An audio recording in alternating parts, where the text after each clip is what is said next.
Hello, this is Daniel Barrero from Willamette University. While most of the talks in this session will be telling us about computational activities for introductory physics labs, today I will be giving you my thoughts about how to incorporate computers into advanced lab courses and give you some examples of the things we are doing at Willamette. Before I begin though, I want to make sure to give you a quick introduction to Willamette and to our department so you can see where we're coming from. Our story starts way back in 1842 when white settlers began moving west along the Oregon Trail looking to establish farms in the Willamette Valley and colonizing the ancestral lands of the Kalapuya in the process. Many of them died of dysentery. But those that make it arrive in a beautiful, fertile valley surrounded by great forests and snow-capped volcanoes. Today, the Willamette Valley is a fertile agricultural region full of vineyards, hazelnut groves, and fields of hops. If you're ever in Oregon, I encourage you to come and visit. 1842 was also the year that Willamette University was founded. Willamette is a small university directly across the street from the state capitol in Salem. Willamette is also the oldest university west of the Mississippi and was home to the first medical and law schools in the Pacific Northwest. We currently have around 1,700 undergraduates and 35 majors across the humanities and social and natural sciences. Our physics department is small with 5 faculty members and around 57 majors, so somewhere around 15 graduates per year, which we think is pretty good. The work that I will be presenting today has been a team effort, so I would like to take a minute and acknowledge my colleagues David Altman, Michaela Kleiner, Rick Watkins, and Jed Rembold, as well as our awesome students, since none of this would have been possible without them. Okay, so with that out of the way, let me begin. I want to begin my presentation by showing you some employment data for physics bachelor's degree holders collected by the American Institute of Physics. As we can see, unemployment for physics majors has historically remained fairly low even through the financial crisis of 2008. Furthermore, the jobs that they get are generally well-paying, with the AIP reporting that 1 year after graduation, the median salary for a physics major is about $50,000 per year. So, what is it that our students go on to do? If you ask high school students, or even most of our majors, most of them will say that a physics major's future looks something like this. Chalkboards, equations, the whole 9 yards. We all know that this is not actually how it works out, though. In fact, data show that only 1 in 7 physics majors will go on to get a PhD, and of those, only about a quarter to a third will go on to become academic faculty. So what happens to the rest of them? It is illuminating to look at data from the APS-AAPT Joint Task Force on Undergraduate Physics Programs, or JTUP, which shows that the vast majority of physics majors, about 61%, will end up working in the private sector, and of those, over 50% will end up pursuing careers in engineering or in computer-related fields. This analysis led JTUP to reach the following recommendation in Phys 21, their 2016 report on preparing physics students for 21st century careers, which I summarize here. If physics programs are to enhance their graduates' prospects for employment in careers not normally described as physics jobs, it is critical that they include opportunities to acquire these skills and knowledge needed in these jobs.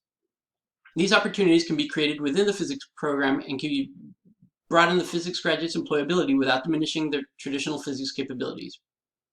So what exactly are the skills that our majors need in the workforce? Okay. So here's a breakdown of some polling done by the AIP. As we can see, physics and astronomy knowledge doesn't even register in the top 5 skills used by physics majors employed in engineering or computer-related fields. Many more graduates report having to solve technical problems, as well as several soft skills like working on a team and project management as being much more important. These are the types of skills that lab courses are ideal to teach. Other skills like design and development are rated highly and way ahead of things that we might normally consider important, like advanced math. I think that this information should at the very least cause us to pause and reflect on what we are teaching our students. Luckily, JTUP already gives us some guidance. In the Phys 21 report, they conclude, learning goals should include the abilities to solve ill-posed problems through experiments, simulations, and analytical models, determine follow-on investigations, and identify resource needs. They also include competencies in instrumentation, software, coding, and data analytics. This also a bit about instrumentation, software, coding, and data analytics has played an important role in how we think about our curriculum at Willamette. Over the last 4 years, the physics department at Willamette has worked to incorporate computation across our curriculum.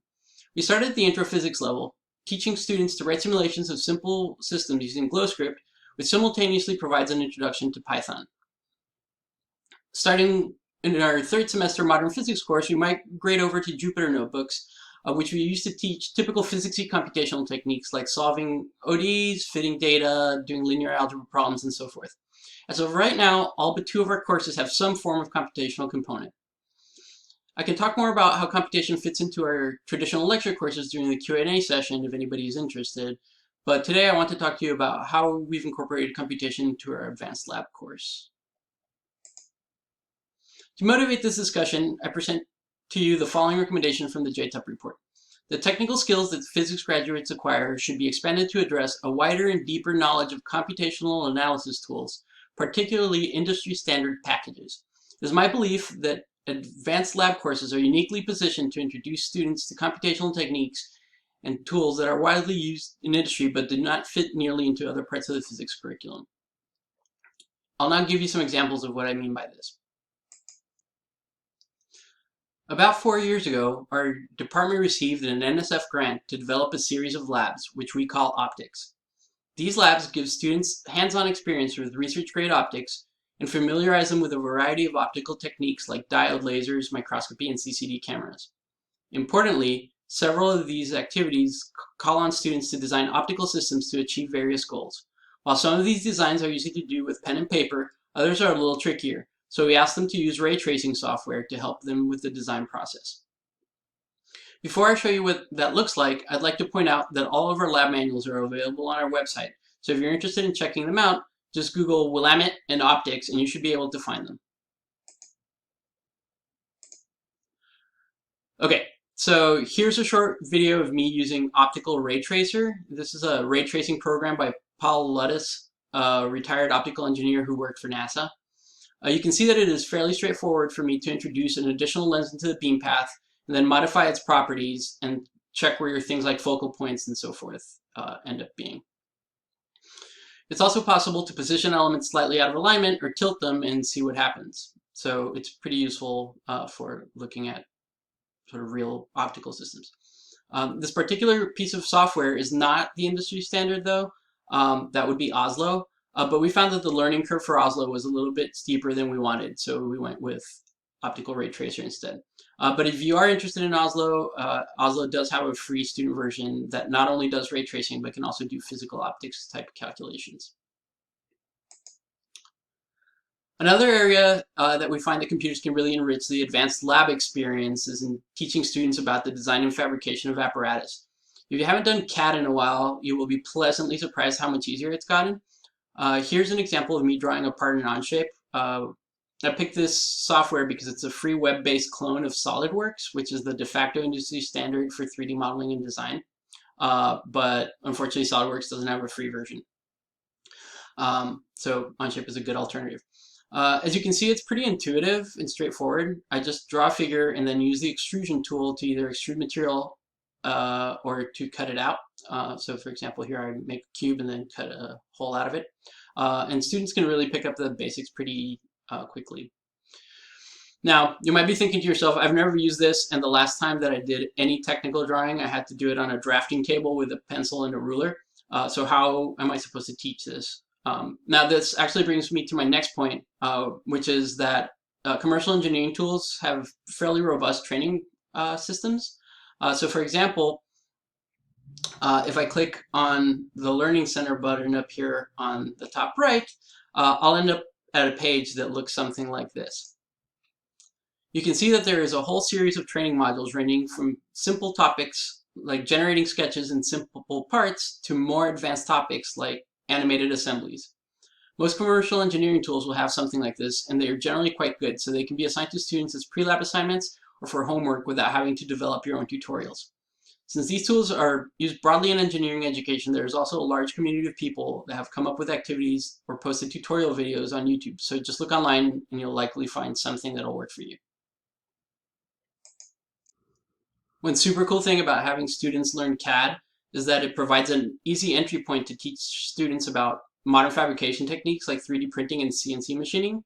Both of these technologies have gotten much cheaper over the last decade, and for around $5,000, you can pick up a fairly nice large format 3D printer and a small CNC mill. So I have this Lulzbot TAS 6 and this Carbide 3D Nomad Pro in our lab. Not only can you make parts for apparatus with these things, but you can also do PCB milling, so printed circuit board milling using the CNC mill, which will allow you to create custom circuit boards. So that's pretty cool too. But because these machines are essentially run by the computer, they're way safer than conventional machining tools, and basically require very little faculty supervision once you get the students up and running. So that's fairly handy if you don't have a dedicated shop technician. Even if you are just teaching students how to do conventional machining, if you have them drawing mechanical drawings by hand, you'll find that modern CAD software has pretty handy tools for generating mechanical drawings from 3D designs. Now, the really cool thing that you can do if you teach your students about CAD software and modern manufacturing technologies is that you can take students all the way from a CAD design to a working experimental apparatus. So for example, here is a design of a Taylor-Couette flow cell that my students built and designed over a couple of weeks. If you're not familiar with it, a Taylor-Couette system is a fairly famous fluid dynamics experiment, which consists of two coaxial cylinders. Here we have a black one and a transparent one, which are allowed to rotate and shear a fluid contained in the gap between the two, so right here in the middle. And it turns out that it has a rich phenomenology that students can use to learn about many topics in nonlinear dynamics and fluid mechanics. So for example, here we have a transition to a so-called Taylor vortex state, and then that becomes unstable to a wavy Taylor vortex state. And students can look at that.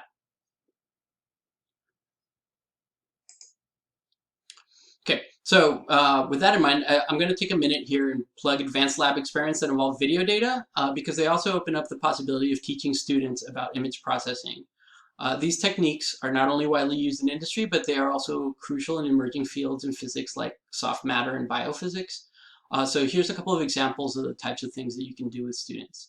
So at the top, we have an example of an image processing workflow that my student Katie Lachasse wrote to teach a computer to monitor a video stream, identify turbulent regions of the flow. So here's the video stream, and this is what the computer sort of identifies as turbulent regions. Determine the turbulence level, and then adjust the speed of a motor accordingly. So it's sort of a machine vision kind of thing. At the bottom, we have an example of the reconstruction of Faraday waves using so-called synthetic slurring technique, which my student Tyler Riddick did. And so if you're not familiar with Faraday waves, these are the waves that emerge when you shake a dish full of fluid up and down with sufficiently large acceleration. And the synthetic slurring technique uses digital image correlation of images of dots that are placed at the bottom of the dish and how that image is distorted by the surface waves to reconstruct the surface topography of the waves on the surface of the fluid interface. So that's kind of another cool project. Now, both of these projects involve using the Python library OpenCV, which is ideal for image processing, as well as various vendor software packages like IDS's PyUI to interface with the cameras. Another important set of tools that we can teach students about is commercial finite element analysis tools. These tools are broadly used in industry for doing structural analysis, studying heat transport, fluid flow, and computing electromagnetic fields in complex geometries. So here I'm showing a simulation of the flow in the Taylor-Couette system that I showed earlier, where you can see that there's the formation of little cells here. So these would be the counter-rotating vortices that are formed between the two cylinders. And students can compare the results of the simulation, for which there's no sort of closed form analytical model, to the results of their experiment. So for example, they might compare the number of cells that appear, or they might compare what rotation rate those cells appear.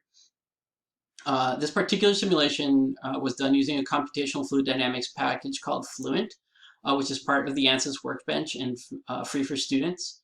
But there's, as I mentioned, there's all these other things that you can do with it, like structural analysis or heat transport. And there's several other sort of industry standard packages like COMSOL or Abacus that also have free versions for students. Okay, now computers can also be useful in teaching students how to design and simulate circuits before they sit down and build prototypes.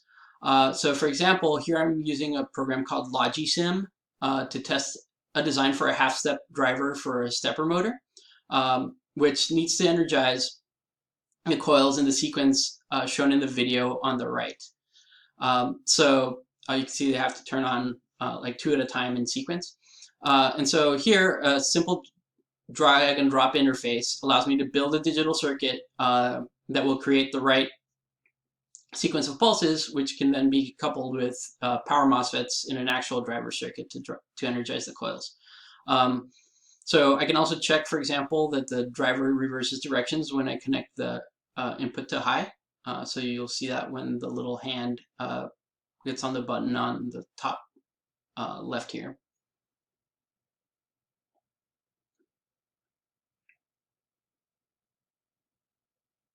And you can see that it starts rotating the opposite way.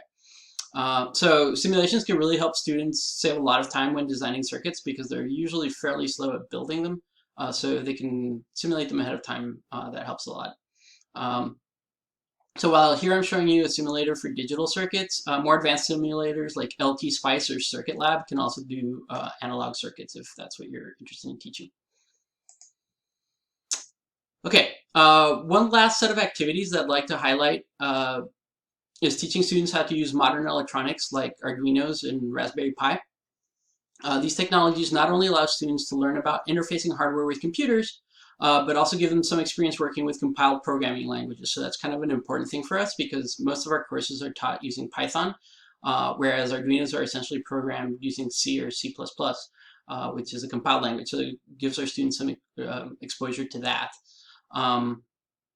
And then Arduinos basically allow students to program a microcontroller to take input from a wide variety of sensors and then generate output signals which can be used to display information or control other hardware like motors and so forth. They're really, really versatile and easy to use and also fairly cheap. So they're kind of ideal for open-ended student projects. So here's a few examples of projects that students have built in the past. So for example, one student built a sonar that would beep at different frequencies depending on the proximity of objects so that he could navigate terrain like a bat. Another student used an Arduino to build a light-activated shade to shade her plant when the sun was too bright. And then a third student created a system to translate Morse code and displays the incoming message on a liquid crystal display. So as you can see, there's sort of a lot of possibilities here. Okay, so with that, I'll wrap up. But before I do that, I would like to thank some of the organizations that have made all of this work possible. I would like to thank the NSF, who provided funding for the Optics Project, the MJ Murdoch Charitable Trust, the Mary Stuart Rogers Foundation, and the Jonathan F. Reichert Foundation, who have provided additional funding. I would also like to thank the communities of the Advanced Laboratory Physics Association and the Partnership for Integration of Computation into Undergraduate Physics for being a constant source of ideas and support. And then finally, I'd like to thank my colleagues and students in the physics department at Willamette who've made all of this super fun. In closing, I hope that I have convinced you that lab courses are uniquely positioned to introduce students to a wide range of computational techniques and tools that are used in industry and that they might not see elsewhere. These techniques include things like ray tracing, CAD, finite element analysis, microcontroller programming, modern fabrication technologies, and image processing, along with some other tools that I didn't have time to discuss, like printed circuit board design. These tools provide students with a valuable skill set when they enter the job market, and it also provides them with essential skills that many of us experimentalists had to teach ourselves on the fly when we were in grad school. I'm listing a bunch of software packages here, and all of these have free student versions, so I really encourage you to check them out. I thank you, and I'll see everybody at the Q&A session.